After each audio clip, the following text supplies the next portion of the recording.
using today. So at this point, I want to introduce Jason, my co-organizer, and also Jason Suraski from ESNet and James Didon. So Jason, do you want to take from here and introduce the speakers? Yeah, absolutely. Thank you, Jorge, and thanks everybody for joining today. As Jorge mentioned, the first talk is going to be a little bit more of an overview of some of the lessons that we've learned from the EPIC Performance Engagement Center, as well as some of the work that Hans and Brenna have done in their work for Indiana University International Networks. And we wanted to offer this talk because it is a little bit more of an overview that talks about routing, buffering, switching, and other considerations under the guise of network performance. And this is an important consideration, even when we're talking about doing some of the more advanced features of software-defined networking, because even when we implement some of these advanced features for our campuses and our regional networks and our sites, we need to be concerned about these sorts of things due to the users that are ultimately going to be running on top of them.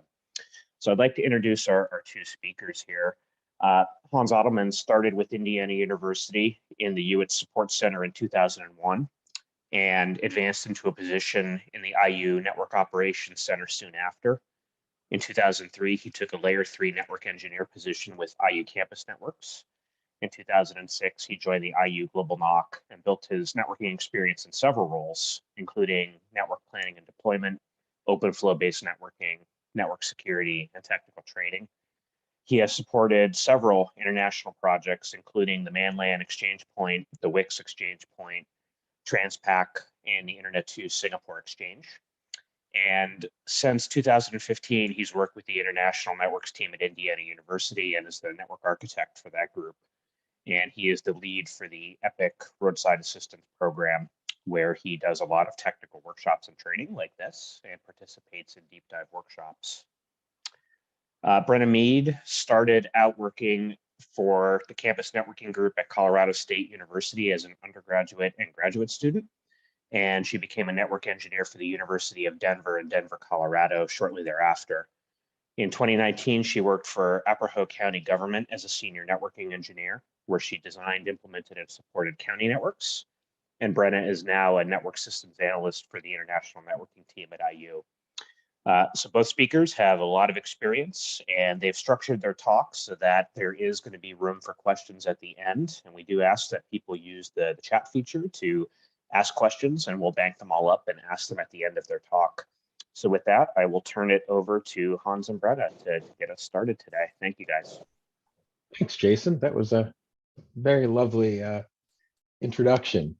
So as Jason kind of said, we're just going to take a look at network performance and how things can affect that on research and education networks today. And let me put on. Okay, does everybody see that kind of in the full screen? I can't see the view everyone else has. Yes, sir. We're good, Hans. Awesome. So I'm going to take the first half of this talk and then pass it over to Brenna.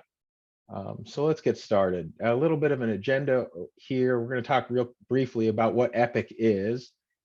And then we're going to look at what the difference is between R&E networks and commodity networks. We're going to look at how you might be able to identify performance issues, what can affect your network performance.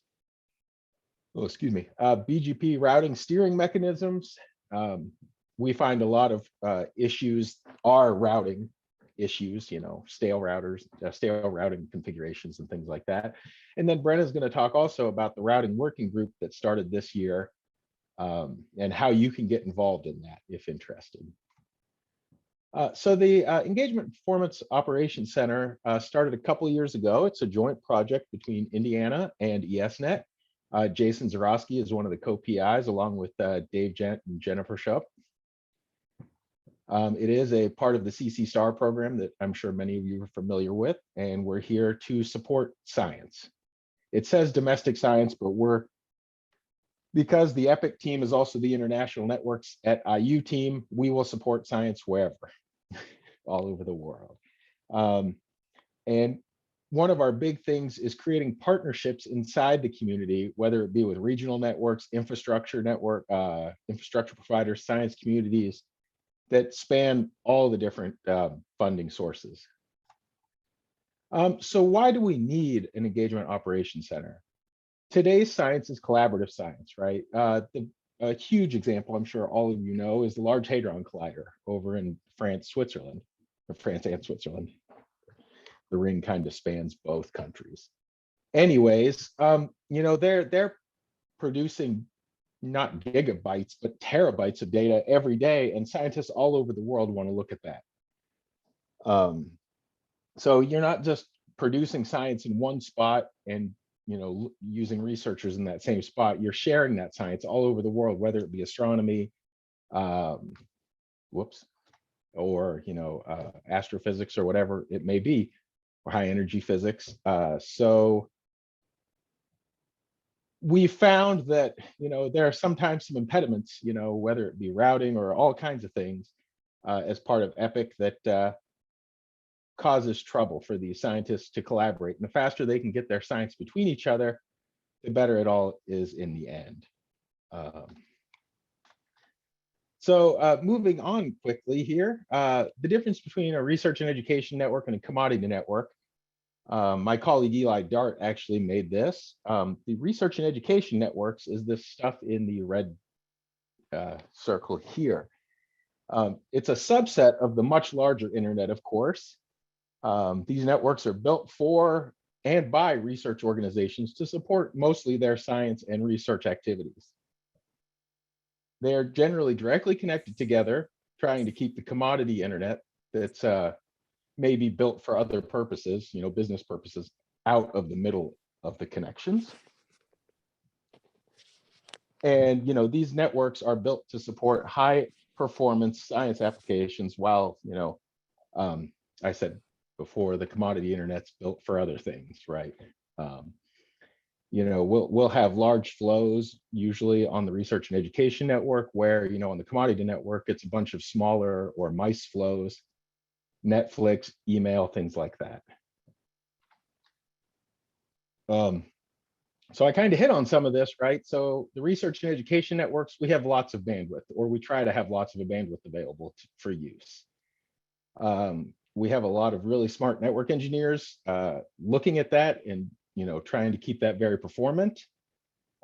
We try to make deterministic behavior in our routing tables, or we hope we do, to keep the traffic where it belongs and keep the traffic on possibly the fastest paths. And also the R&E community, right? A lot of us know each other, a lot of us are friends. We talk and can work on these problems, end to end. Commodity networks might have all sorts of firewalls and traffic shaping.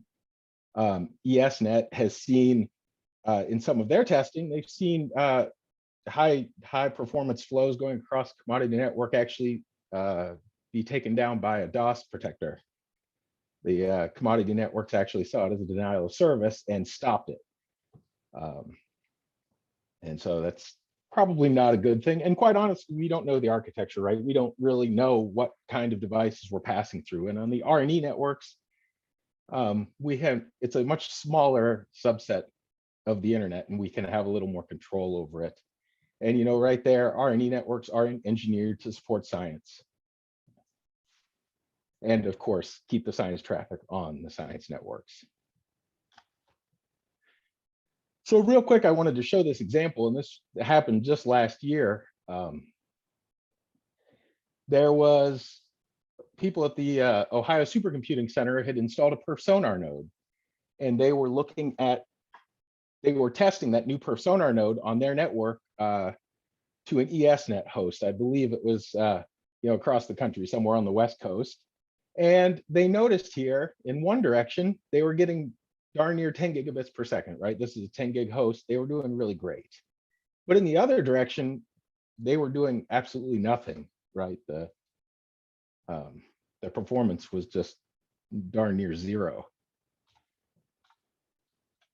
Oops. And so anyways, EPIC started working with the ESNet engineers and the OSC engineers, and we found a couple issues. we found actually that there was a memory allocation issue on OSC's border router, keeping the table from fully populating.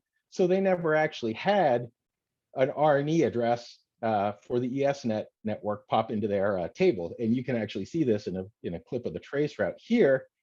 It was hitting the Hurricane Electric network on its way to ESNet.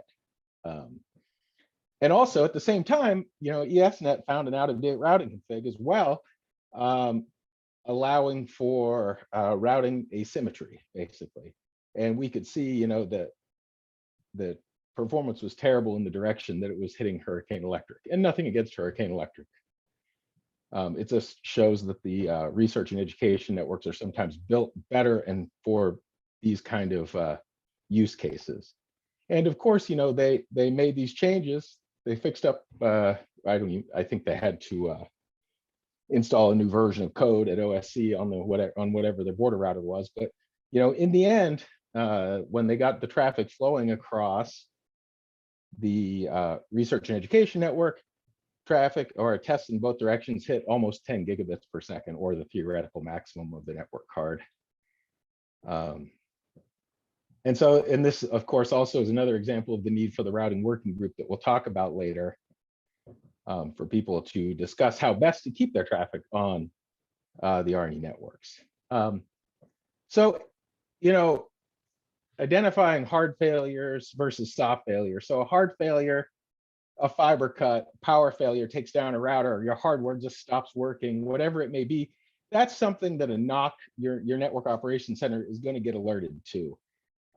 Something is going to turn red on their screen, and they'll page the engineers, or maybe your SNMP traps or whatever else notices an interface die. You're going to get a hard down on that, and that's easy to fix, right? You know where that is, you know how to fix it. You just go repair the fiber, you replace the optic, whatever it may be. But a soft failure is different. And they can often go undetected for years. Basic connectivity continues to work, but performance is just poor. And talking a little bit more about that, TCP actually, was built, intentionally designed even, to hide transmission errors, right? So back when they designed it, they were like, okay, there might be packet loss, that's fine. We want to hide that so that people continue to work. Back before we were talking about, having very large science flows. And of course, some soft failures may only affect high bandwidth, long distance flows, and you might not see that in your day-to-day activities. You might never even know there's an issue until someone tries to do this and says, hey, I'm only getting, 20 megabits per second to wherever I'm trying to get to. And then of course, with these soft failures, one network problem can often mask many others. So real quick, active versus passive monitoring. The active monitoring is kind of the stuff that gets you those hard failures, your SNMP polling, your net flow, your logs, you can see that kind of thing there. But active monitoring, the one that in the RNE community we're very used to, is perf sonar. And that will help you find some of these soft failures, right? So, I was a campus guy for a lot of years, and I'd be like, hey, wait a minute, people are complaining of this long distance file transfer having problems, and I'd check my network and say, oh, my network looks fine. I'd wash my hands and close the ticket and pass it on to someone else. But then I soon realized that between two endpoints, there could be 5 or 6 networks, even in the RNE network, maybe 3 or 4 different networks. And that there could be a problem anywhere along this entire path, right? There could be something congested at the other end that I can't see from my campus with regular monitoring. There might be a congested link between 2 domains, or more than often than not, maybe, inside a small round trip time, TCP is good enough that it kind of hides it. Maybe between 2 switches on the same campus or 2 devices on the same campus, I can get, near line rate, but it starts to not be so good when you go further out. And that's this kind of illustrates that a little bit more. Maybe there's a switch with small buffers and it's just having trouble passing all that traffic and keeping its buffers empty. So anyways, one of the ways we like to really take a look at our networks and make sure they're staying clean and tell us when perhaps they drop below a certain threshold is by using perf sonar. We've noticed that consistent behavior does require a clean path, and keeping that path clean amongst many different networks, many of them that you might not control as a campus network engineer or a regional network engineer, you need a tool, and perf sonar lets us see those issues, say between 2 points, like a collaborator and our lab or science DMZ, between 2 science DMZs. It can let you see if there's issues over time. And of course, if the problem is not with your stuff, you kind of do need to be able to prove it, right? So with multiple perf sonar networks, you can work your way through your network and many other networks to kind of narrow down that problem. And of course, my favorite part of perf sonar, and the thing we use most in the Epic world, helping troubleshoot things, is the ad hoc testing that I can do to help people prove out a network issue. So I talked a bit about network performance, and let's look at some of the things now that actually do affect network performance. Packet loss, this is the biggest one, and like I said before, maybe in a on a campus, you're not going to see packet loss causing much of a problem, because in such a small distance between two switches or 2 servers or whatever, TCP is going to be able to push through that packet loss. But as you can see from this diagram, as you go out past 10 milliseconds of distance from you, even the tiniest bit of packet loss, 1 out of 22,000 packets, can tank your performance very badly. And these are just the different kinds of TCP that's out there. And then of course you can see with no packet loss, the purple line here, it goes down, but not like it does when you have even that tiny bit of packet loss. So talking about packet loss example, this one was kind of interesting. I just wanted to show an example of this. CCNY and Cayutech are part of this NSF grant called Cosmos. CCNY is in New York and Cayutech is in Japan. And they had set up a GRE tunnel. We're actually working with them to set up VLANs now that will be much faster and more performant. However, at the time, they were seeing 0.08% packet loss, and that was just tanking compared to one direction, 80 megabits per second, which doesn't sound like a lot, but this was between 2 GRE tunneled hosts that weren't very performant. But you can see the major difference here with even just that little bit of packet loss. The interesting thing, though, that it was TCP only. When we were doing some UDP testing, it was just fine in both directions. So I talked about perf sonar. We started using perf sonar at different points of the network along the entire path, and you can kind of see where we tested these, and did some ad hoc testing to try to whittle down where this problem was actually happening. So we used 4 different nodes, thanks to APAN and Internet 2 and NEAR and Transpac, of course, for having open nodes. We really appreciate that. So testing all the way to New York, where the NEAR perf sonar node is, from Japan, we saw no problems at all. So we started pushing down into the campus, and we engaged with ESNet, the New York regional network, and they actually were the ones that feed CCNY's network directly. And just so happens they were able to put a perf sonar node on the switch, the same switch that feeds CCNY. And from there, we were able to do a lot more testing directly into their campus. And we found a good bit of packet fragmentation and MTU issues ingress. And then we took this information, proving where the problem was. We took the information to the campus engineers at CCNY, and they were able to find a security device, a security appliance that was old and seemed to be the cause of this problem. And luckily for us and for everyone involved, this device was scheduled for replacement. They were lucky enough to be able to get that device in quickly, replaced. And then, the packet loss went away once we got that out of the way, and we are back to what they were hoping for in throughput. So, just even a tiny bit of packet loss there practically can cause some serious problems. So we, talking about switches and route buffers and things, ESNet did this really interesting test, and I've got a couple slides on this, a few years ago, where they would take and looked at these different devices. They would do 30-second tests with 50 millisecond simulated round trip time, and they would add 2 gigabits per second of UDP background traffic to see what the switch buffers, what each switch's buffers were able to handle. And as you can see, all these different manufacturers handled that very differently, right? Some were much more performant than others.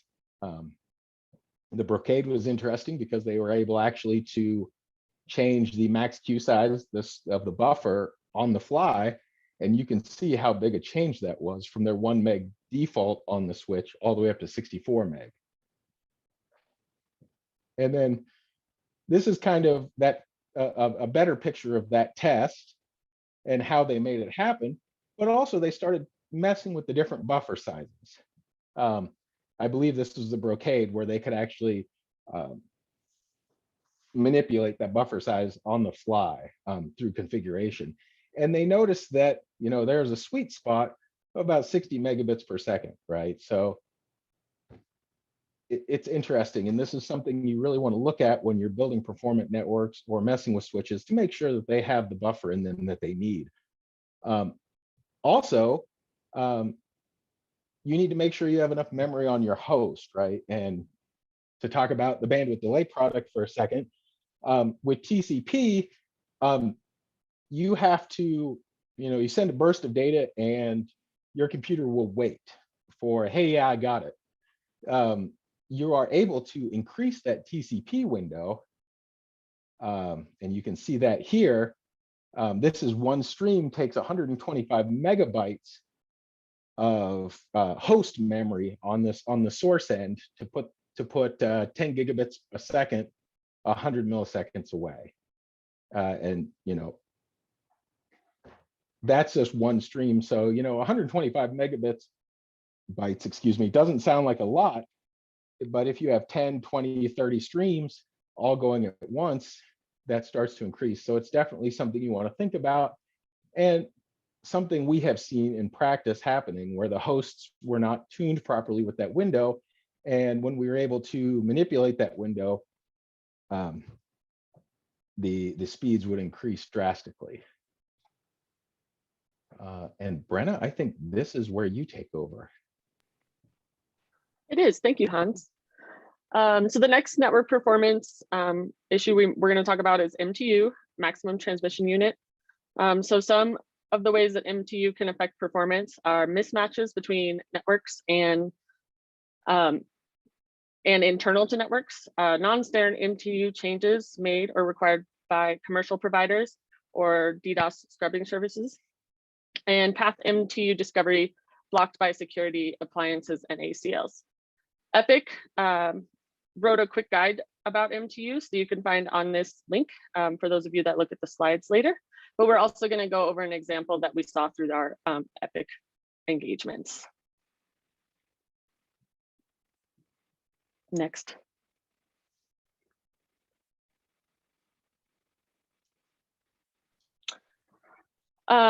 So in order to start troubleshooting, we often look at trace routes. So to begin, we looked at a trace route for an issue between ESNet and NRAO. So as you can see, this trace route, if we had seen the other side, we did not indicate asymmetrical routing, so we had to do a little bit more digging. Often the next thing we look at is MTU. So as you can see, this trace route looks fine. So the next tool we used was trace path to see where the MTU changes. Next. Apologies, having trouble with the keyboard. That's okay. So initially we did a trace path using 1509 bytes. And if you notice here, after the 8th hop, we get a no reply, indicating that the device that is the next hop cannot handle this 1509 bytes.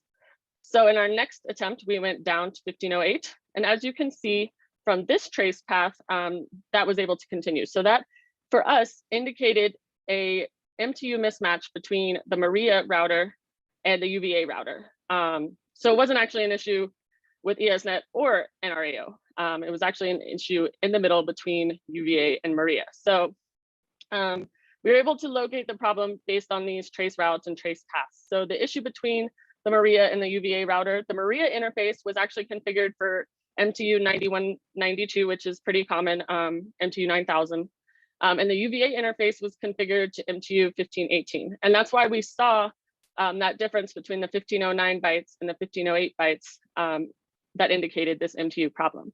So with path MTU broken, there was no hope for the external MTU 9000 equipment to negotiate appropriately with the appropriate MTU with the NRAO node. So in order to fix this, we actually had UVA change the MTU on their router interface to match that of Maria. But then they were still able to keep their downstream equipment on the campus at the standard 1500 that was their standard throughout their campus. So we only had to make this one change, and it impacted performance dramatically. The next type of network performance issue we're going to go over is asymmetric routing. Hans touched a lot on asymmetric routing in some of his examples, but I'm just going to touch on one more. So transfer performance can be impacted by asymmetric routing. It can reduce flow throughput. Large latency differences can cause problems between the two routes, and then round trip time impacts performance. So if one side has a shorter round trip time, the performance is traditionally better. So this is an example that actually came out of the routing working group, which I will talk about at the end of this presentation. But we noticed that there was internal to Asia traffic traversing the US. So I didn't include the trace routes, but I did include the institutions that we saw the traffic going through. So Singapore to Taiwan was using Singaren, APAN, LL, ASGCnet, which is the Academica Sinica Grid Computing Center in Taiwan. So that traffic stayed internal to Asia, and our perf sonar results were fairly good. We saw 2.6 or about 2 gigs per second of traffic consistently on those links. So on the flip side, Taiwan to Singapore, as you can see here, it takes a completely different route. So it starts in ASGCnet, then goes to the US, Chicago, transversing Internet 2, and then over to LA, and then over to Singaren. So the performance on this side of the route was much worse, about half, so 815 megabits per second. So once we were able to fix this asymmetrical routing, and all it really required was some BGP pairing changes, was the round trip time dropped from 290 milliseconds to approximately 49 milliseconds on that Taiwan to Singapore route. And we were able to see consistent performance from Taiwan to Singapore now in between 1.5 gigabits per second and 2 in each direction. So as you can see from this example, asymmetric routing, especially the longer distances you go, can have a huge effect on your performance and what you expect the performance to be. So these are something that we keep an eye on. This is an example of an issue with BGP AS path. So BGP is going to try to pick the shortest AS path. And if you look at this diagram, technically, the shorter AS path is using the commodity provider. However, as Hans sort of touched on earlier in his presentation, the commodity provider not only has smaller pipes, so as you can see there, that's only a 10 gig pipe. They also don't have the configurations for research and education networks. So though it seems like BGP should pick the AS path that is 3 because it is shorter, it seems like the better path. In reality, the better path is the regional networks, the RNE networks, AS path like 5. So these are things you need to look out for as network engineers as you're configuring your BGP. And as many of us know, BGP needs care and feeding. BGP just works in many cases, but in order to be tuned for performance, you need to pay attention to how it's actually acting versus how you think it's going to act. Best path selection is a 10-step process. As you can see from this diagram on the right, this is how Cisco BGP best path selection occurs. Some common steering mechanisms for best path selection are local pref communities, AS padding, and MEDs, which I will go over in the next few slides. Local preference. So this is based on your prefix. The higher path is preferred. This is a good tool for keeping RNE traffic on RNE networks. So you set your local preference to the higher preference so that it will use RNE networks instead of the commodity, as sort of illustrated in this diagram to the right. This is a fairly simple way, and it does work in many cases correctly. Something that a lot of people in the RNE community are moving towards, especially Internet 2, et cetera, is community strings. You can make changes to your routing policy based on per prefix strings. So the prefixes can have multiple community strings.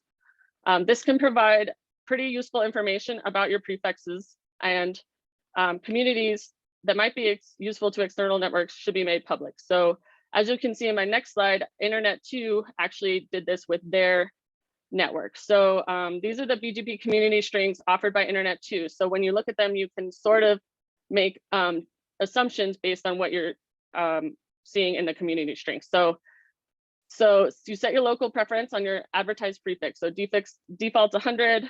And then as you can see, for that ASN, we have 40 is the low and 160 is the high. So notice that's the 160 is above the default and the 40 is below the 100. So some prefix identification. So for this ASN, the 5004 is Amazon. Where does the prefix enter your network? That 242 indicates New York. That 911 is an emergency. Discard all the traffic destined to that ASN or that prefix. And then AS path padding. So you can prepend it to ×1 to create an AS path padding. AS path padding. So BGP will choose the shortest AS path. So you can add one or more copies of your ASN to the prefix advertised to specific neighbors to create this AS path padding. As you can see in this example here, there's 3, 133, 465. So that's an example of AS path padding. This one's kind of a hammer, and we've seen some craziness out there where people will pad 5, 6, even 10 times to try to steer traffic. And if you're padding that much, there's probably a bigger issue at play A bigger that you need issue to address. That's not, but this can be a quick tool to steer traffic for sure.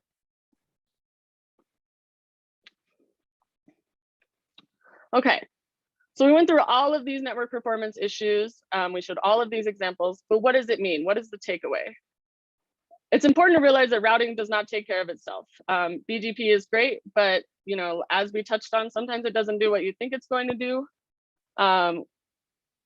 Old routes may not work well with the new networks that come up. New routes may come up and not work as you thought or work as you planned. So how are we addressing this as a community, specifically as an RNE community? And that's where the routing working group comes in. So the routing working group, what are our goals? So initially we have an engineering focus, obviously, because this is a group of network engineers trying to solve routing problems throughout the world. So from an engineering focus, we want to document possible erroneous routes or anomalies in our routing, identify teams to address them, and then check in together as a community as we work through them to make sure that, again, BGP is acting the way we want it to, that the changes we are making are actually having positive impacts throughout the community and in terms of our engineering and our networks. And again, also, we want a policy focus. So we want to create some better, more detailed and better routing policies for these paths, including preferred backup paths. And we also want to verify that this policy is actually being followed. Again, because what we think happens in networks isn't always what happens. So the routing working group has seen quite a few of these things that we touched on. So some of the topics that the routing working group has tackled in the past year that we've been started.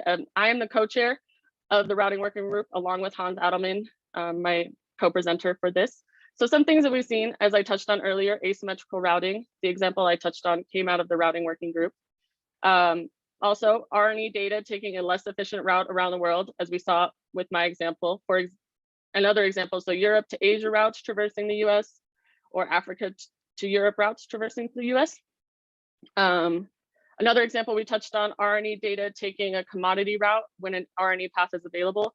Again, commodity routes tend to have performance issues, and an RNE path is usually the best path for that RNE data. New RNE links are removed or added, but routing does not adjust appropriately. We saw this with the Singapore to Guam link that just came up. We went through an exercise of confirming that as those links came up, the routing adjusted appropriately in the way that we thought it would.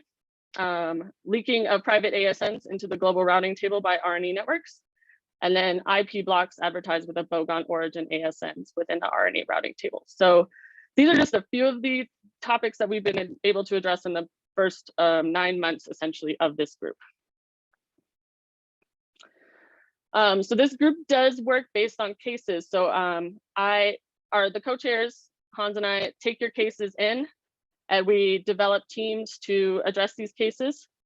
So if you have a case that you've heard of or seen in your network or someone else's network that you would like addressed as part of the routing working group, feel free to contact us. Our emails are there, mine and Hans, and then we have a third co-chair, Warwick Mitchell.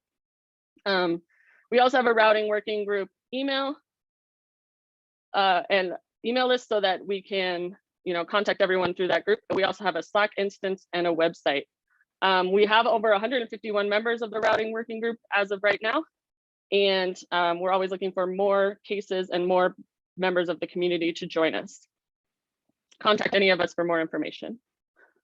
And then finally, for those of you who were interested in more information about EPIC or any of the topics that we addressed today in this presentation, feel free to contact epic@iu.edu or go to our website or contact Jen or Jason directly.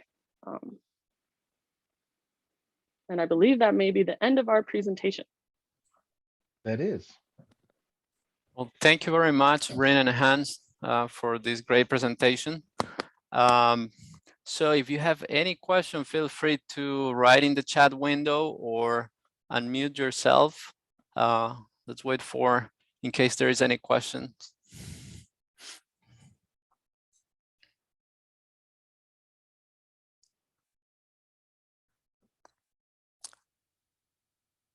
Brenna and Hans, I have a question. When you were showing these issues over long distance links, I'm curious if the different flavor of congestion control algorithm can mitigate this problem, like BBR, for example. Did you have the chance to try different or try to fix by using different congestion controls? Let me pull that back up here. It actually, if we go back to the packet loss screen, somewhere here. So yeah, this was done a few years ago. So yeah, it does show, honestly, Reno, HTCP, and yeah, are all kind of having the same problem. Although BBR is huge, and I know Jason actually may be able to speak to some of the work ESNet's been doing with BBR, but it seems really promising in this space. Packet loss still causes issues, but nowhere near the way it does with the older TCP algorithms. And BBR version 2, I believe, just came out, and I know some of the guys at ESNet that I work with are very excited about it. So, thank you. Well, thank you again, Hans and Brenna. Thank you very much for this presentation. And we'll be posting this presentation on our website.